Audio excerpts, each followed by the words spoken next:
अगर आप प्रेगनेंसी के दौरान बहुत ज़्यादा थकावट महसूस करती हैं, जैसे बिल्कुल बैटरी ख़त्म हो चुकी हो, जान ही नहीं है जिस्म में और आपने ख़ास कुछ काम भी नहीं किया हुआ, तो ये बहुत ज़्यादा कॉमन है थ्रू आउट प्रेगनेंसी।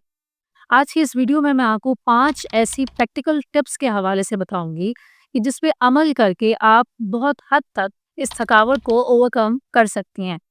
मेरा नाम है डॉक्टर हिना बेग, मैं एक पाकिस्तानी मेडिकल डॉक्टर हूँ एंड न्यूबॉर्न केयर एक्सपर्ट हूँ। और अगर आप जानना चाहते हैं कि प्रेगनेंसी के दौरान वैक्सीनेशन लगाना क्यों ज़रूरी है, कौन सी वैक्सीनेशंस लगानी चाहिए, तो ऊपर एक वीडियो में मेंशन कर देती हूँ, आप लाजमी जाके उसे चेक कीजिए। प्रेगनेंसी के दौरान आखिर थकावट क्यों होती है? देखिए, इसके लिए मैं आपको 4 चीज़ें बताऊँगी।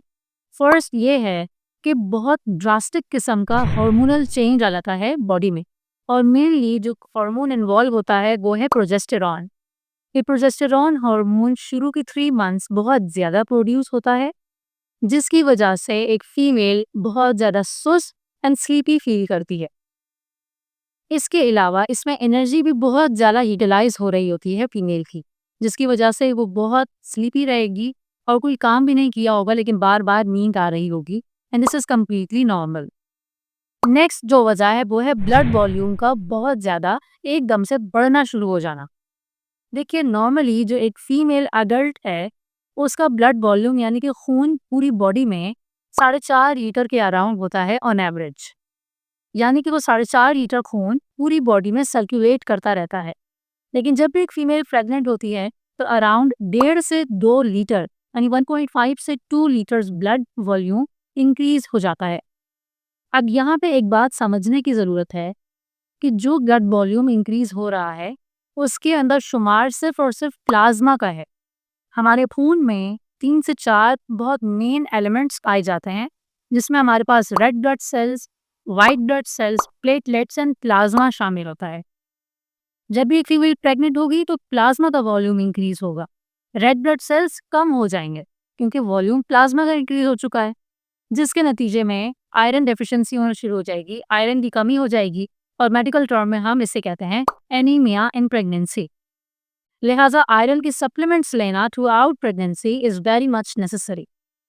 तीसरी वजह थकावट की ये है कि जब आयरन आपकी बॉडी में कम हो जाएगा तो उस एनीमिया की वजह से इंसान को बहुत ज़्यादा थकावट, सुस्त, स्लीपीनेस और चक्कर भी आते हैं।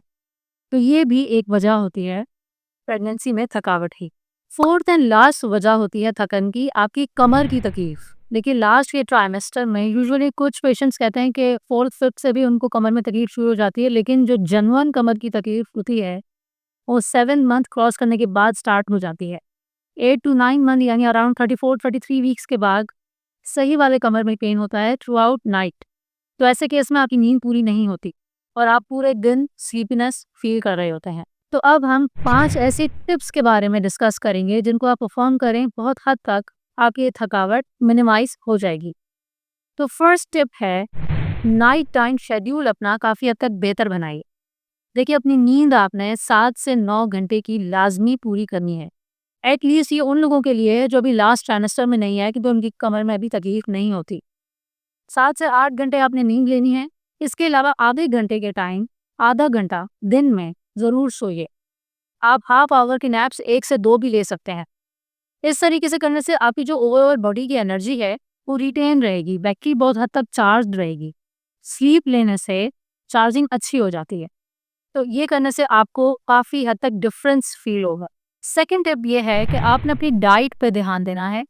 अब डाइट का मतलब क्या होता है?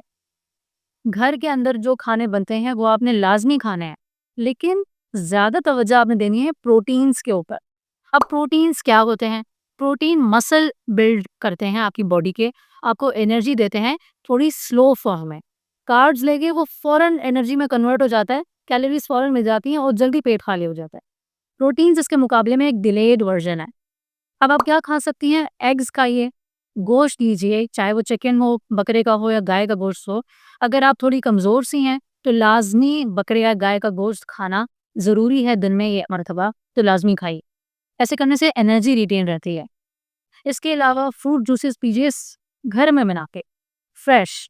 शुरू के मंथ्स में बहुत वॉमिटिंग, नौजिया हो रहा होता है, मॉर्निंग सिकनेस होती है, तो ऐसे केस में फीमेल्स कुछ खा नहीं रही होती, तो आप जो मैक्सिमम खा सकती हैं, अच्छा आप दही खा सकती हैं।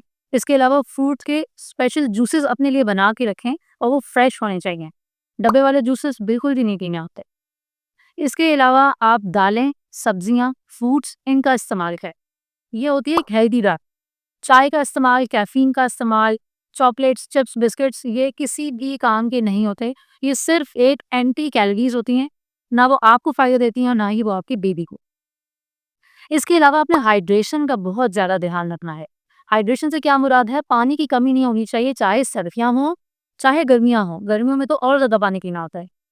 हाइड्रेशन किस तरीके से 8 से 10 ग्लासेस पानी लाज़मी 1 दिन में आपने पीना है। एक बॉटल ऐसे खरीदें जिसमें लीटर्स लिखे हुए होते हैं, तो आपको आइडिया होगा कि आपने कितना पानी पिया, ये इतना ज़्यादा अहम है।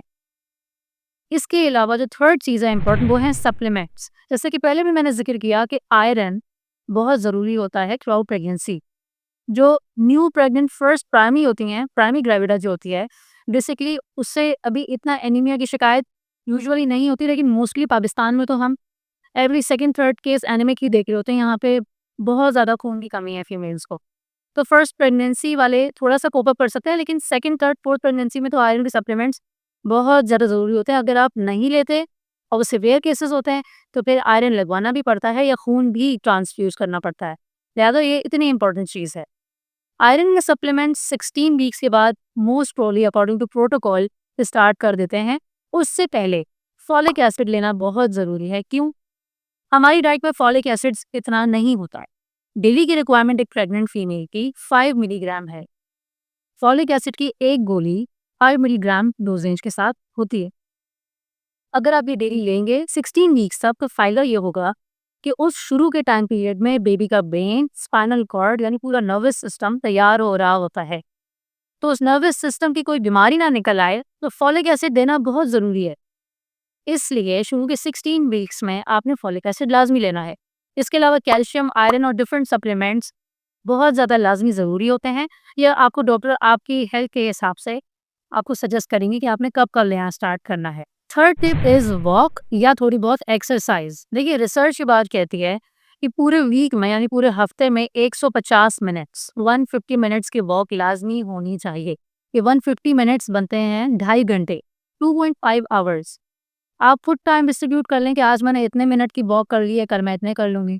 तो ओवरऑल या कल मैंने स्किप कर दिए तो फिर उसके बाद थोड़ा टाइम उसको बढ़ा दें।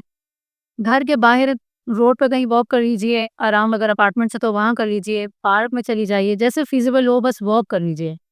इस तरीके से होगा क्या, हमारे यहाँ एक्सरसाइज़ का तो बिल्कुल कोई तसव्वुर नहीं होता, बहुत कम लोग एक्सरसाइज़ करते हैं। लेकिन आप स्क्वाट्स तक कर सकती हैं और अंडर सुपरविज़न, या आपको पता हो कि मैंने ज़्यादा प्रेशराइज़ नहीं करना अपनी बॉडी को, हल्की-फुल्की एक्सरसाइज़ेज़ आप लाज़मी कर सकती हैं, कोई इश्यू वाली बात नहीं होती।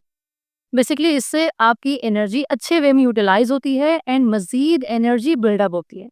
बॉडी ओवरऑल आपको मज़ीद एनर्जेटिक बना देता है।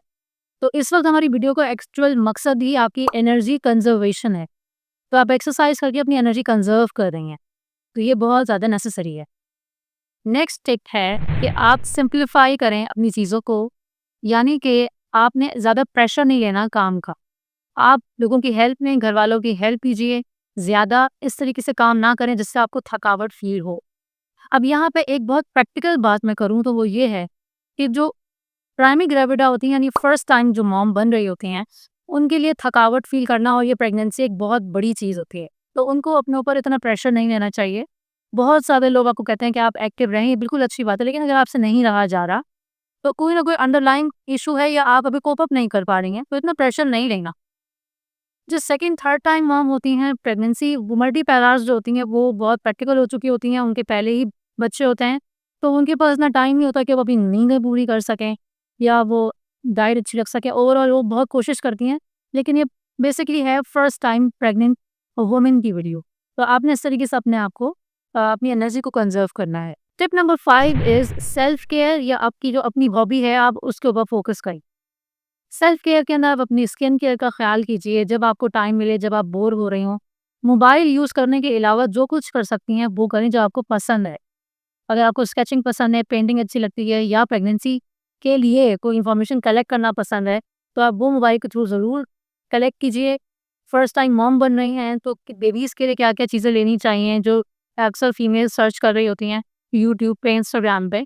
तो आप वो सर्चेस कर लीजिए। बहुत ज़्यादा टाइम इस तरीके से पॉजिटिव सेंस में यूटिलाइज़ करें, क्योंकि प्रेगनेंसी के अंदर डिप्रेशन में जाना भी एक बहुत कॉमन सी चीज़ है। लिहाज़ा इस चीज़ को ओवरकम करने के लिए आप इस तरीके की हैबिट्स अपना सकती हैं। लास्ट में अगर आप फर्स्ट टाइम मॉम हैं या बन रही हैं, तो आपको अपने बेबी की केयर कैसे करनी है, उसके डायपर का ख्याल कैसे करना है, पॉटी इश्यूज़ किस तरीके से ओवरकम करने हैं, ब्रेस्ट फीडिंग कराऊँगी तो कैसे कराऊँ, बॉटल फीड पे अगर बेबी जाएगा तो कैसे एंगल्स होने चाहिए बेबी के या बॉटल के, बहुत ज़्यादा मिल्क स्पिटिंग करता है, बहुत सारे छोटे-छोटे माइन्यूट नाक का बंद हो जाना, ऐसे बहुत से छोटे-छोटे मसले हैं जो कि मदर्स बिल्कुल क्लूलेस होती हैं, उनको खुद समझ नहीं आता कि बेबी से कम्युनिकेट कैसे करना है, बेबी कैसे इसको ये संभलेगा कैसे? तो उसके लिए प्रॉपर प्लेलिस्ट मैंने बनाई हुई है, न्यूबॉर्न से रिलेटेड।